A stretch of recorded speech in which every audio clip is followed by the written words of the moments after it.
പരസ്പരം സഹോദരന്മാരായി ജീവിക്കേണ്ടവർ.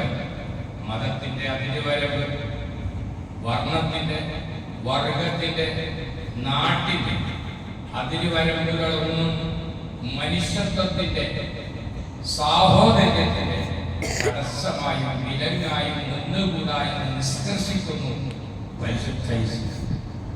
അതുകൊണ്ട് തന്നെ മുസ്ലിങ്ങളും തമ്മിൽ സൗഹൃദത്തിലും സ്നേഹത്തിലും ഇണക്കത്തിലും പൊരുത്തത്തിലും എന്ന പോലെ മുസ്ലിങ്ങളും അമുസ്ലിങ്ങളും തമ്മിൽ സ്നേഹത്തിൽ ജീവിക്കാൻ, സൗഹൃദത്തിൽ ജീവിക്കാൻ പരിശുദ്ധ ഇസ്ലാം നിയമങ്ങൾ മുന്നോട്ട് വച്ചിട്ടുണ്ട്.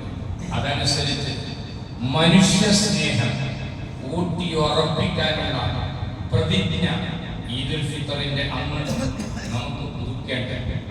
വിഭാഗീയത, വർഗീയത, വിദ്വേഷം, വെറുപ്പിൽ എല്ലാം മാറ്റിവെച്ച് സ്നേഹം, സൗഹൃദം, സന്തോഷം, സാഹോദര്യം, സമാധാനം ഒരുമിച്ച് കൊണ്ടുപോകാൻ, നിലനിർത്തി കൊണ്ടുപോകാൻ ഈദുൽ ഫിത്തറിൽ മുസ്ലിമിന് സാധ്യമാകേണ്ടത്. അതിന് പാകമാക്കിയെടുത്തതാണ് ഒരു മാസം. പ്രധാനത്തിലൂടെ, നോമ്പിലൂടെ മനസ്സിനെയാണ് പാകമാക്കി, മനസ്സിനെ പരിശുദ്ധമാക്കി.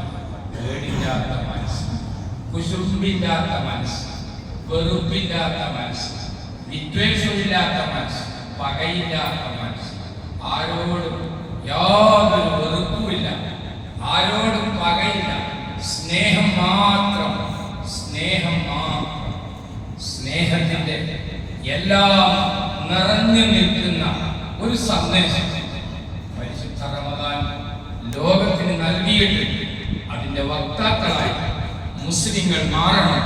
നോമ്പും മറ്റതിലൂടെ ആ ഒരു സ്നേഹം മൃഗങ്ങളോട്, ജീവജാലങ്ങളോട്, പ്രകൃതിയോട്, മനുഷ്യരോട് എന്നല്ല, ഈ വകയോടൊക്കെ സ്നേഹം പ്രകടിപ്പിക്കാൻ നമുക്ക് കഴിയണം. നിർഭാഗ്യവശാൽ കുടുംബങ്ങൾ തമ്മിൽ പോലും സ്നേഹമില്ല, ബന്ധുക്കൾ തമ്മിൽ വരെ സ്നേഹമില്ല. സ്നേഹങ്ങൾ അവസാനിക്കുകയും മുറിയുകയും വെറുപ്പിന്റെയും പകയുടെയും ഒരു കേന്ദ്രമായി നമ്മുടെ ഹൃദയം മാറുകയും